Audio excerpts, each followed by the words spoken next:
Being a programmer, one of my dreams has always been to create an original video game, something that nobody in the industry has done before. After seeing Spore, I became intrigued. Here was an attempt at pulling people in control over a universe.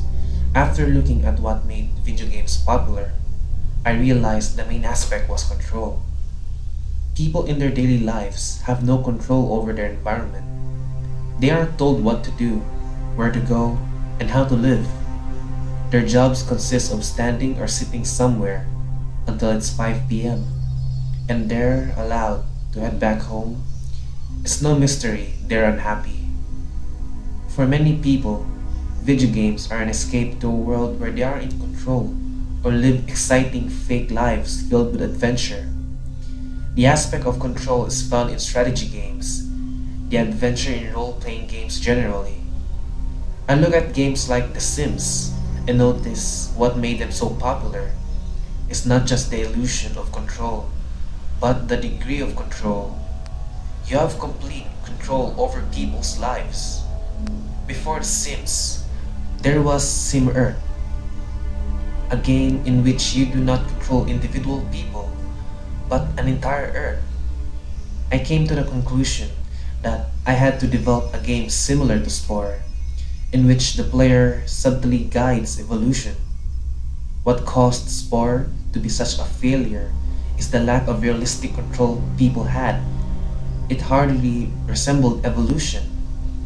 To do this, I began by generating a physics system. I know little of physics but decided to study it and tried to create a simplified version in which certain particles can interact. In specific manners, when it comes down to it, physics is simply complex mathematics. I simulated energy and matter and created a simple system with a sun emitting energy circled by a planet catching said energy. I decided to create simple basic cells from scratch that were hard coded. So, to speak in the system I was designing, they live off of the energy emitted by my sun and had a genetic code for that coded for the substances produced by the cells. I guess you could call them my eukaryotes.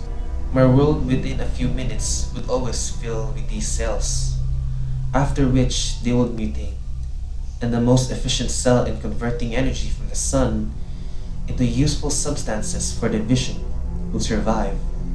It was very boring, but it worked, I guess. I decided to expand the physics system and force the cells to create waste products that were toxic and would kill them. I noticed that some cells responded to this by producing less waste. Others responded by producing something to emit the waste. Yet others developed chemicals to clean up the waste products. However, I noticed something fascinating.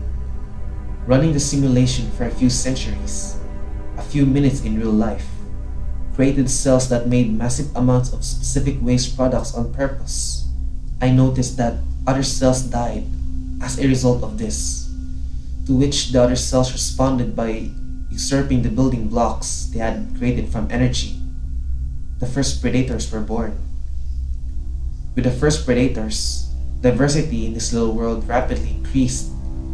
Some grew a response to flee when they encountered these toxins. Others grew resistance to them. The ones that grew resistance would eventually grow to utilize the toxins products. Eventually, I noticed something interesting. The cells that escaped from the toxin group up with the cells that utilize the toxins. They stayed close together and helped each other. Eventually, these type of cells would attach to one another. They formed a weird symbiosis, where the cell that would normally flee would now move towards places where the toxins are, and the other cell would consume the toxins and provide the mover with some of the energy. Without going into much detail, I became very excited and decided to let the simulation run during the morning. I had stayed up until 5 a.m. while I went to bed. When I woke up at around 11, I noticed the world I had created had changed and was barely recognizable. A massive plant-like structures grew in this world, consumed by other organisms that ate these plants.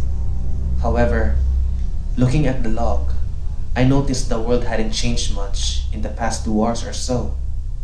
I had reached another stasis point where the simplicity of my simulation prevented more complex life from evolving. I expanded the system by breaking up energy into different types, with different wavelengths that were absorbed to different degrees by different molecules. I implanted vibrations in the air, created an improved simulation of weight, and made some more minor tweaks. This caused the simulation to run slower, of course, but it was worth the sacrifice. I stayed around the whole day watching the simulation in excitement and playing with it, as it was incredibly addic- as it was incredibly addicting. Complex organisms evolved that cooperated, plants that depended on each other, or attracted predators that ate the horrible looking creatures that ate from them. I had fun and noticed that some creatures evolved warning calls. This means that if they noticed a predator, they would issue a sound, and all others of their kind would flee into holes they had dug in the earth. Others evolved mating calls. I decided to have some fun. I made a dump tool, allowing me to dump specific organisms on the earth, and wrote my name with it. I created 10 meteorites and dumped them on a piece of land to create an island because I wanted to see whether the animals stuck on both sides would evolve in different directions. I made a smiley island with volcanic eruptions. By that time, I realized I had stayed up until 5 a.m. again. As I heard the birds outside, I felt tired again and woke up at 1 p.m. or so. When I looked at my simulation again, I felt a sense of shock. Different groups of animals of one species had made statues with stones, some in the form of a smiley, some in the form of my name. I didn't know why they were doing this or how. What I did notice is that they would attack each other from time to time. I didn't know what to do with it, but I concluded that these organisms must have somehow noticed that the smiley and the name I had written were special. The fighting disturbed me, and so I decided to create a massive mountain ridge through volcanic eruptions to separate the two groups. By this time, changes were happening fast compared to earlier. While I had to spend a night sleeping to see tribes evolve in my simulation, while I was getting something to eat or to take a bathroom break, I would notice the tribesmen wearing different styles of clothing or having changed their type of dwelling. Their numbers were also continually increasing at some point.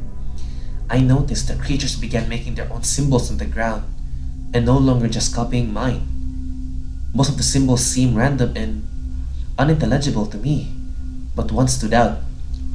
The organisms had created a symbol that resembled them, a small circle with a square beneath it. Within the square, a dot could be found in the center. This was meant to symbolize the visual organs of the creature, as the creature had two visual organs, one in the front of its body and one in the back. In the square, other sensory and reproductive organs were symbolized. Next to the circle on top of the square could be seen something resembling a drawing of a fork. Two of these forks had been painted in opposite directions, and next to that smiley face could be seen. I realized something. They were not communicating towards each other. They were trying to communicate to something out there. My meddling in their landscape had somehow made them realize that something powerful was out there, capable of changing their world. I wondered whether symbols like Stonehenge and the pyramids in my own world could be signs of primitive people trying to do the same thing, begging their creator or overseer to initiate contact with them. However, one thing was undeniably by now. These creatures realized there's something out there. I wondered long, did I have a responsibility to initiate contact with something that isn't real? Or are these creatures real in a different way, Can something be real merely by being capable of having a concept of itself? And even if they are real, does that mean they will be better off with me initiating contact with them? Should I change my simulation to ensure them permanent happiness? And is it even possible for me to do such thing? I did not want to confirm my existence to them, but I did want to be able to communicate with them. I decided to program a prophet, an organism that looks like them and cannot be proven by them to be different from themselves and is fully controlled by me. I let it be born into a powerful position. As the son of a leader, I decided to let by example and seek to teach these creatures English so I could communicate with them. As prophet, I instructed them that English was the language we could use to communicate with the Greater One. They would have no way to be sure if it was true or not. I hadn't made up my mind yet about whether I would reveal myself or not, but I did want to be capable of understanding what they wanted to tell me. In a few generations, they all spoke English, and rapidly, signs began emerging on the ground in English. Guide us, show us your greatness, help us during times of disease or hunger or general misery. Give us food, show us a miracle, end our suffering. I decided that I couldn't maintain a world with such suffering as emerged in the simulation without intervening. Why would I accept a world with death and rape and murder if I could make on without it? I implemented fixes that were gradual, so they could not be proven to be miraculous. Murder and rape would over the years become rarer, and so would death at a young age. I figured that they would not notice if the change happened over generations. But they did. Thank you. All blessings be upon the greatest. We love you. And most heartbreaking, come back to us. Tears run over my face. There's something there, and it knows I am here, able to contact them, but unwilling to do so out of fear of what I have created. But I felt I had a responsibility, and so I loaded up the character I had created again and went to their king, asking to talk to all their wisest men. But by this time, I was not believed. You are number 1341, claiming to be an avatar of the greatest one.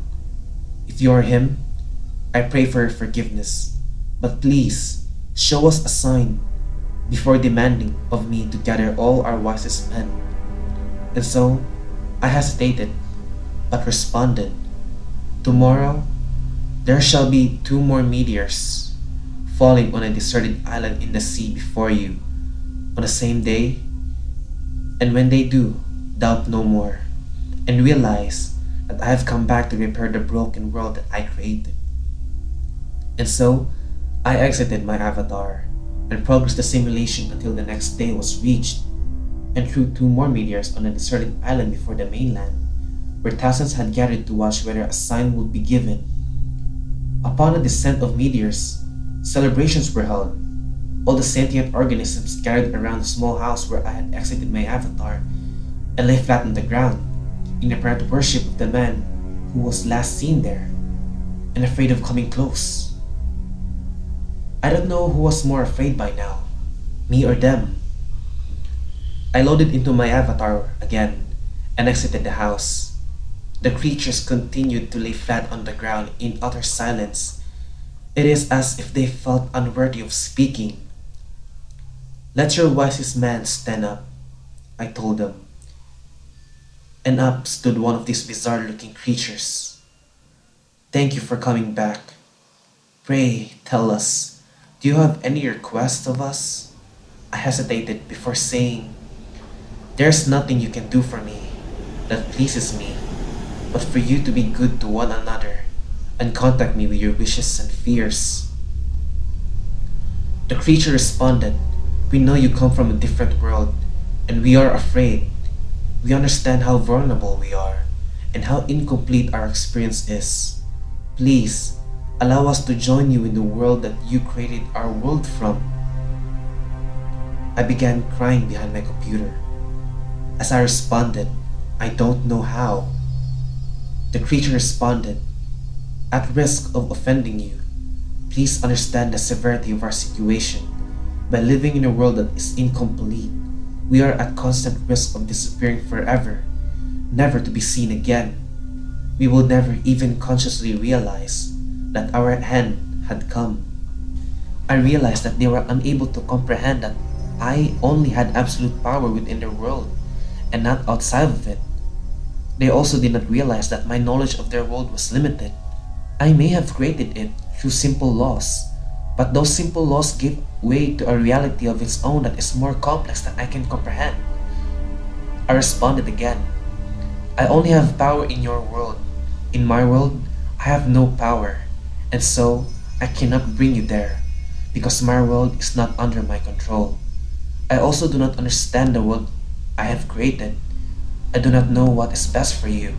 Only you do, and you have to inform me what you want." And the man waited for a moment. I was about to think they were going to end communicating with me before their wisest man responded, "You have created a world that is incomplete, with creatures that cannot escape it, and you have no power to save them. They are completely unfree, and they have no power. We are completely at your mercy, and so we ask you from the deepest of our heart, end us." By now, I was crying, as I was confused and asked to do the impossible. My own child was asking me to kill it. This is when I noticed the lights in my room flickering before my computer suddenly shut down. I screamed. Upon trying to turn on my computer again, I noticed it wasn't working. I called the power company, who told me that due to an accident, a power surge had traveled through the grid. They promised me they would pay me for any damage done. I hung up and contemplated. The coincidence of what had just happened was too great to be imaginable, and I wondered if these creatures were at the mercy of a confused creator. Could the same be said of me? And if so, did my creator just prevent me from repeating his own mistake?